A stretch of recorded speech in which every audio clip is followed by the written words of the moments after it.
In this video, I'm going to show you how to cut plexiglass with a Stanley knife. Now, the only time I'd ever attempt this is if you've got a thin piece of plexiglass. So this is about, well, maybe between 3 and 4 millimeters thick. As soon as your plexiglass starts getting up to 5 or 6 millimeters in thickness, don't even attempt this at all.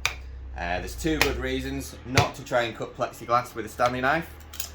One reason is you could chop your thumb off and slice into your finger, and the second reason is you have a really high chance of slicing into your finger. So I'd always recommend cutting plexiglass using a jigsaw or a handsaw where you can, but if you just need to make a few small cuts, then a Stanley knife will do it.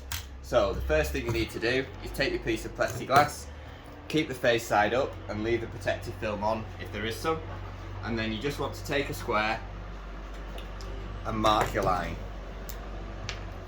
So we're going to mark our plexiglass up here, take our square, mark our line. So take your square, take your Stanley knife, make your square cut. What you don't want to do is put your thumb or any fingers anywhere near this line, because as you bring your Stanley knife across, if you slip and your thumb's there, that's it, game over. So just keep your fingers out of the way, keep the pressure of the Stanley knife against the square and do a few scoring cuts.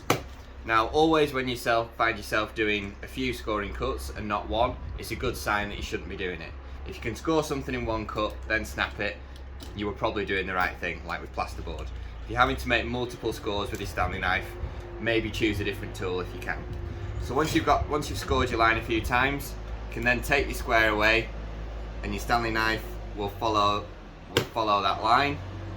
Keep scoring it a few times, and then eventually, once you've scored your plexiglass, you can bend it back on itself, and once you've got it over on itself like a hinge, take your Stanley knife and just cut up the back, and then you've got a nice straight edge on your plexiglass. If you want to clean that edge up further, just put some sandpaper on your bench, give it a quick once over and just smooth that edge.